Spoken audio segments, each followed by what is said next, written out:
Part 1.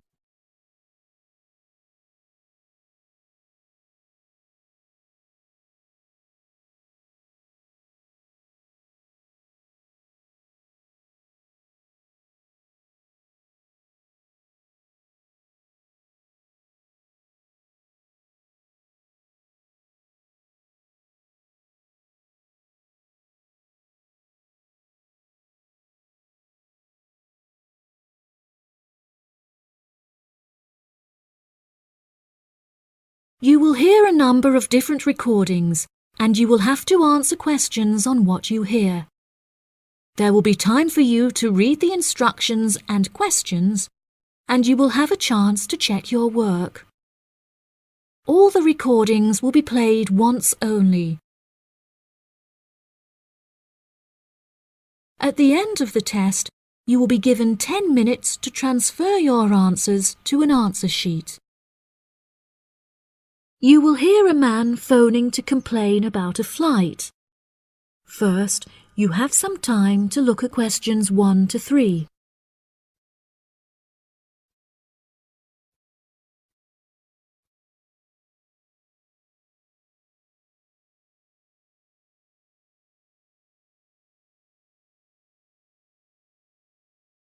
Now we shall begin. You should answer the questions as you listen, because you will not hear the recording a second time. Listen carefully and answer questions 1 to 3. Hello, you have reached the complaints department. How can I help you? Yes, hello there. I am phoning to make a complaint regarding a flight that I took with you recently. Okay.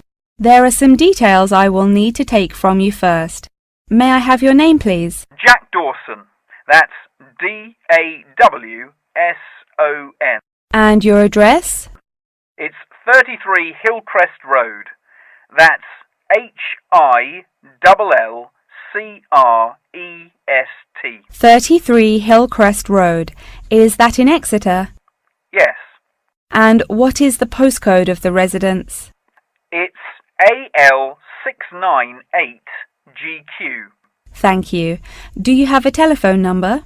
Yes, the number at my office is 754688. That's good.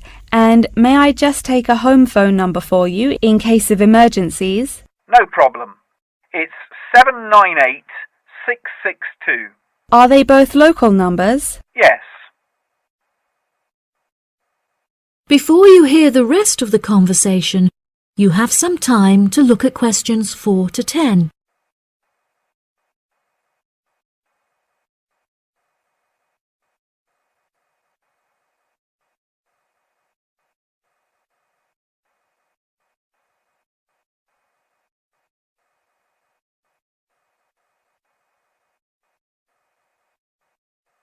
Now listen and answer questions 4 to 10.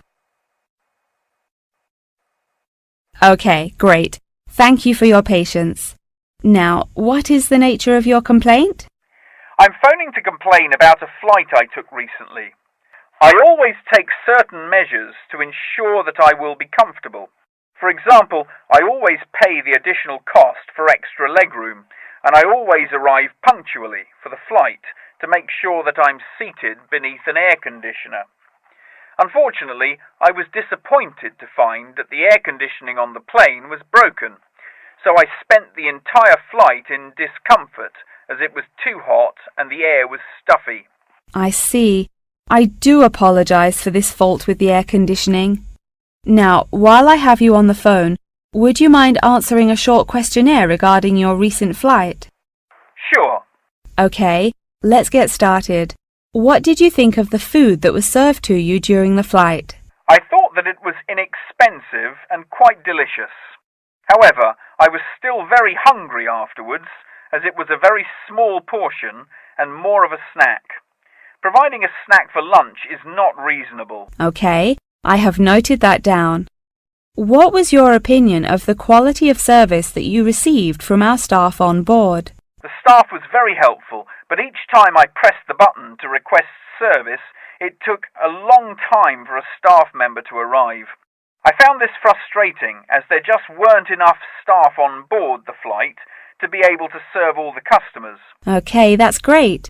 Thank you very much for answering those questions. Are there any other parts of your travel experience that you would like to comment on? Yep. The process of moving through security was very quick and helped to make my travel experience stress-free. Okay. Do you have any extra comments on the services you received during the flight? Yes, I thought that the seats were very uncomfortable and looked very old. They were also in need of repair, as the reclined feature on my chair was broken, so I could not go to sleep for the whole flight. Luckily, the entertainment facilities were very good, so I was able to distract myself by watching movies. Thank you so much for taking the time to answer all of my questions. We would like to offer you some gifts as a goodwill gesture, with a 20% discount on the cost of your hotel stay. We also appreciate that international calls to your home country can be expensive, and we are sure that you would like to keep your family updated on your travels. So please accept a phone card which has a credit of £20. Oh, that's really great. Thank you so much for the gifts. No problem. We look forward to having you travel with us again soon. Have a fantastic vacation. Thanks. Bye. That is the end of part 1. You now have half a minute to check your answers.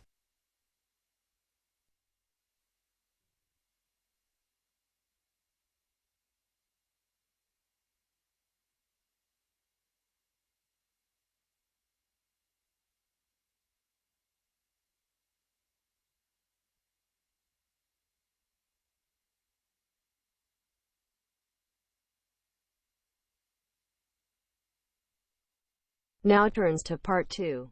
Part 2.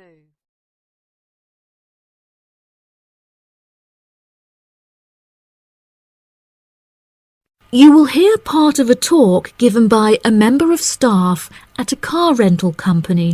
First, you have some time to look at questions 11 to 16.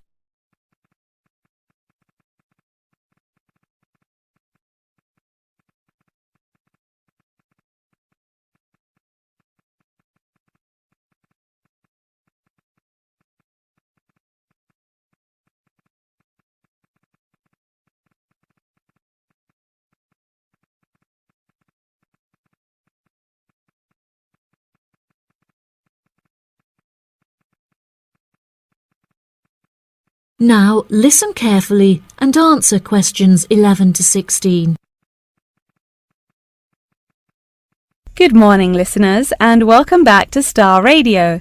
Today on the show, we have a visitor from Yazoo Car Rental, who is going to give us an insight into his company and into the public transport system. Welcome, Jonathan. Thank you for having me. Yes, I would like to start by introducing my company, Yazoo Car Rental. We are the cheapest and most reliable rental company in the city and have won multiple awards for the quality of our services. This success did not come easily, however, and it proved important that we stay fresh and are always thinking of ways to attract new customers. Our first attempt to do this was to offer a free gift with every car rental, which we were confident the customers would be very interested in. The offer of a free Hoover with each rental, however, did not attract any new customers, so we quite quickly stopped offering it. In 2002, a new taxi company opened next door to us, and we started losing a lot of business to them. So we introduced an offer that we hoped might compete with their service. We offered a new package where you could rent a car with a driver for a small extra fee. By introducing this offer, we found that all of our customers preferred to drive the cars themselves. So again, this offer was unsuccessful in attracting more customers. Learning from these mistakes, we decided to offer a package service where the customer no longer had to come to our offices to pick up the rental car. Instead, we could drop off and pick up the car anywhere in the city to make the customer's experience a lot more stress-free. This offer was very popular and increased our profits by 30%. In order to attract a younger demographic, we updated the models of cars that we offered for rental. We began offering more trendy cars, such as minis and smart cars, that we thought might appeal to the younger crowd, and we also purchased them in more fun colours like reds and greens. This offer attracted some new customers of a younger age group, however, not as many as we hoped. Next, I decided to offer our services at a discounted price on our website, where it could be seen by thousands of people. I thought that this could be a great way to attract a number of new customers who would never have heard of us before, and it worked fantastically well. Following the success of the discount offer, we had so many customers that it became necessary to open a new branch of the company in the centre of the city. The cost of renting offices in the city centre was very high, so we hoped that our profits would justify this expensive decision. We made enough profit to keep our city centre offices open, but we had hoped for a greater increase in customer numbers. Before you hear the rest of the talk, you have some time to look at questions 17 to 20.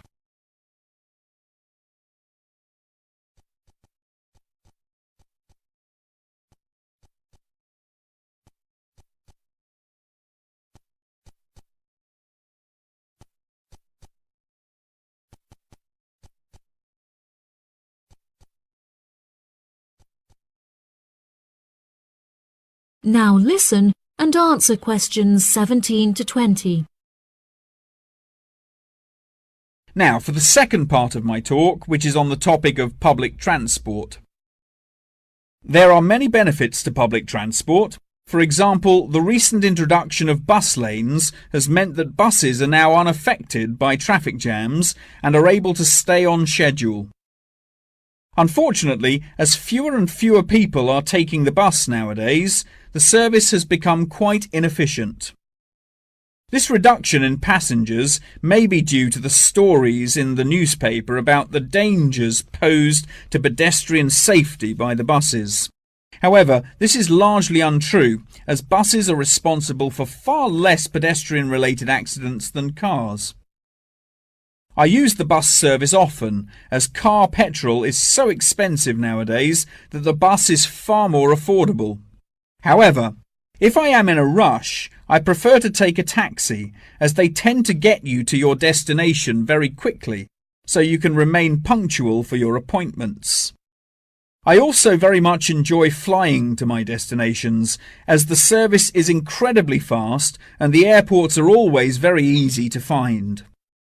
Personally, my favourite mode of transportation is the bus.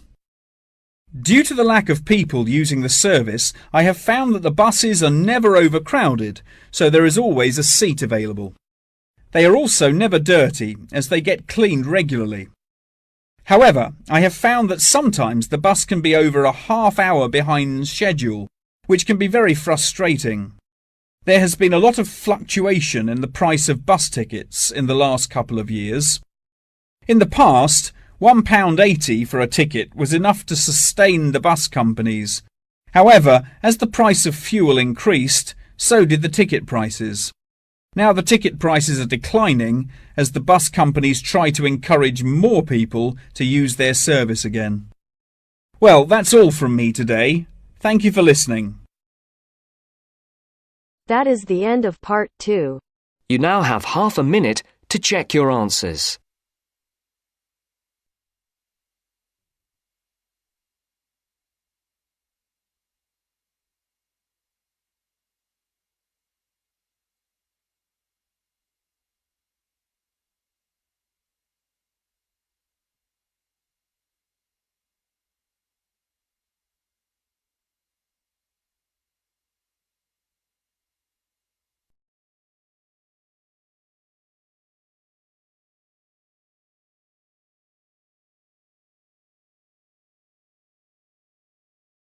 Now turns to part 3. Part 3.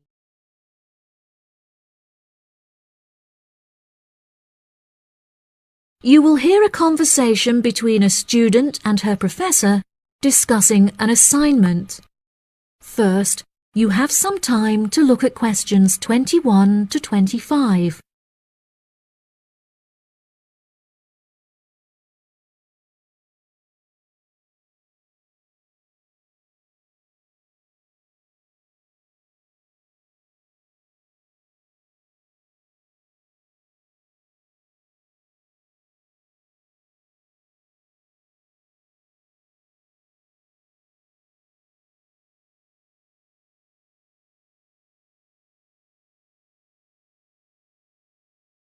Now listen carefully and answer questions 21 to 25. Excuse me, Dr. Thompson. May I speak to you for a minute? Of course. Please come in. I'm Alexandra Jones. I'm studying business here at the university, and for my assignment I have to carry out a survey of people who own their own organizations.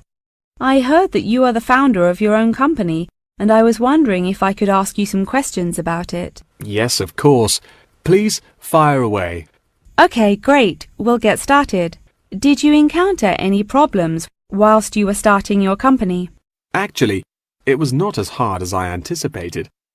I started out with very clear objectives, so I knew exactly what I wanted my corporate identity to be. It was very difficult to find the correct premises, as the property market in London is so competitive, but eventually I found the perfect site. The hardest part was structuring the business, as I had no formal template, so I had to create it myself. Yes, that is very impressive. Was it difficult dealing with staff? It's always tricky trying to satisfy a group of people with varying interests. However, I didn't encounter many problems. I found it very important to make the staff feel appreciated. So I hosted a staff day where we could all introduce ourselves and get to know each other as individuals. I was also able to talk to them about the type of work that they would be doing and gave them the opportunity to share with me the issues they had with the allocation of the work. Okay. Did you hire a management team or did you take on the role of the manager? Oh no, I already had enough tasks to take care of. I employed someone else to take on the role of the manager. However, he never consulted me before making decisions, so I was forced to let him go and hire someone else. And what did the other staff think of the new manager? They had a great deal of respect for him. It definitely helped that I consulted with them before hiring him. They were surprised that he has been so successful in his role at the company, despite the longer meeting hours. Since the company opened, has it had any great achievements? There are many aspects of the company that I am pleased with. However, there is one achievement of which I am particularly proud. I wanted a mural painted to brighten up our entrance area, so I decided it would be a great idea to invite the local primary school to create one for us. The youngsters had a great time, and I know they were thrilled to be included. Oh, that's lovely. Before you hear the rest of the conversation, you have some time to look at questions 26 to 30.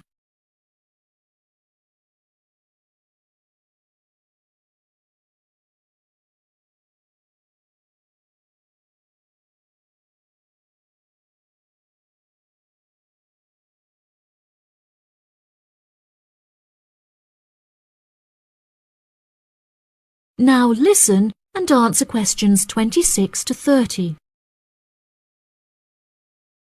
Have you encountered any major problems since you opened the company? Yes, we are always encountering issues with employment because it is very hard to find people who are qualified for the roles that we are offering. But unfortunately, there is no solution to this. One of our administrators also recently left to go on maternity leave, which put us in a tricky situation. However, we have managed to find a temporary replacement for her. It's also now approaching the period when we must carry out our financial training, so I need to find a venue with enough space to hold everyone. It will be interesting trying to organize that event. Oh gosh, I can imagine. I find it hard enough to organize myself. Organization is a difficult thing to master, but it is also essential for success. Whilst I was learning how to stay organized, I realized that the role of motivation is essential.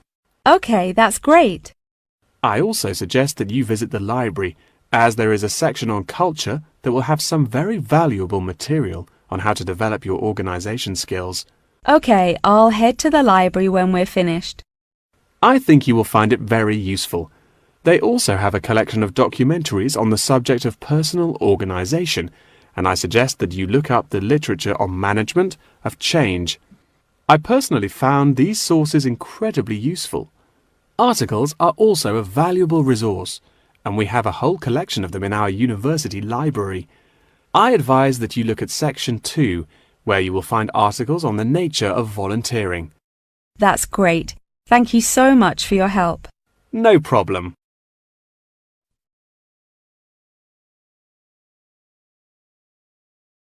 That is the end of part 3. You now have half a minute to check your answers.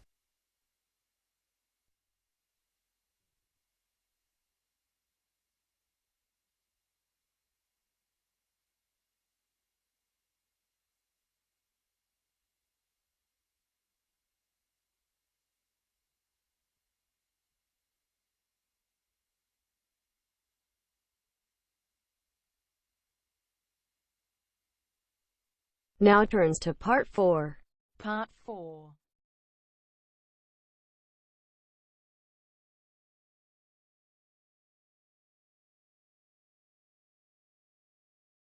You will hear a talk on the research of architecture. First, you have some time to look at questions 31 to 40.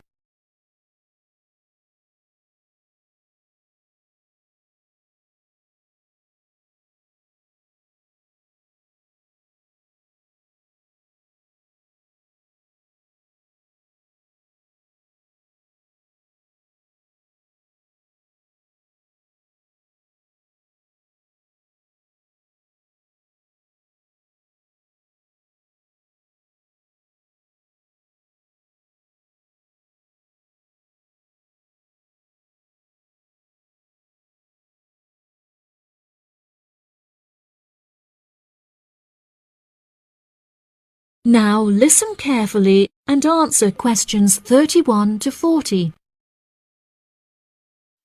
Welcome, class, to your very first lecture in this series on architecture, conducted by myself, Dr. Torben Dahl. Today we will be looking into the relationship between climate and architecture, where I will be giving you a critical overview of the main climate influences that shape the design of buildings. Throughout this lecture series, we will be looking at the latest research into climatic design carried out by experts in the field, in addition to case studies and examples drawn from modernist practice, both in cities and rural areas. Now, acid rain is one of the climatic elements with the most devastating effects on our architecture. The chemicals in acid rain can cause paint to peel, corrosion of steel structures such as bridges, and erosion of stone statues. Since the 1970s, our government has been making great effort to reduce the release of these chemicals into the atmosphere, with positive results. Private organizations have also been raising awareness and funds, and recently received a huge donation from the bank. It is interesting to look at the studies that have been carried out into the effects of acid rain at varying altitudes.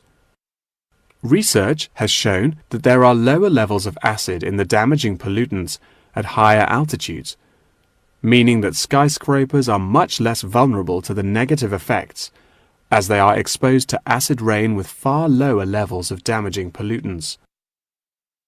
Recently, the ALTA project was founded to carry out further research into acid rain. This project is directed towards studying the effects of acid rain on old, traditional buildings of stone construction that are vulnerable to damage caused by acid rain. Masonry is particularly vulnerable as it is easily corroded and weakened by the acidic chemicals.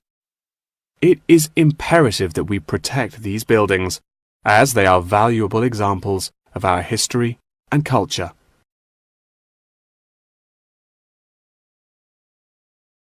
Pollution is one of the main sources of concern in the present day.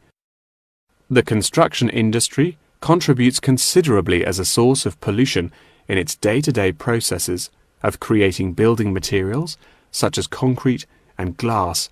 However, more new sustainable methods are being developed to counter this. A recent case study for this is Sky Tower, whose windows have been made from recycled glass, to prevent pollution from the glass-making process. Water is the most problematic element to be considered in construction. It is imperative that construction elements, such as the insulation, are fitted into the building in dry weather to prevent it from getting wet. This makes winter an undesirable season for construction, as the heavy rainfall can have adverse effects on the building. Another climate type that has an enormous effect on buildings is humidity. Constructions made of steel and stone are largely unaffected by humidity. However, it can have a serious effect on wooden constructions if the timber has not been correctly treated. Moisture from the air can condense in the grain of the wood, which then swells and shrinks in proportion to the magnitude of change in its moisture content. This variation in size can have disastrous consequences. In areas of the world that are prone to earthquakes, certain design and environmental conditions are preferable for protecting buildings in the event of a tremor. Engineers have come up with numerous building procedures to help minimize shaking in buildings. For example, tall buildings have height restrictions and counterweights, and multi-story buildings have reinforced floors and walls. Ground conditions are a cause for worry in many constructions, as often the soil is of the wrong density to protect the foundations. Luckily, technology has now been developed that can help to minimize damage by earthquakes. Seismic sensors can give prior warning when an earthquake is about to happen, so that preparations can be made to protect both the people and the buildings from harm. The movement of building structures can now also be measured and monitored over time by architects. It has been expressed by architects within the design community that it would be valuable to be given special courses for designing buildings within earthquake zones. Guidelines are also expected to be produced by the government in the near future that will give architects a universal checklist to follow. That wraps up the lecture for today. Please remember that attendance is mandatory. That is the end of part 4. You now have half a minute to check your answers.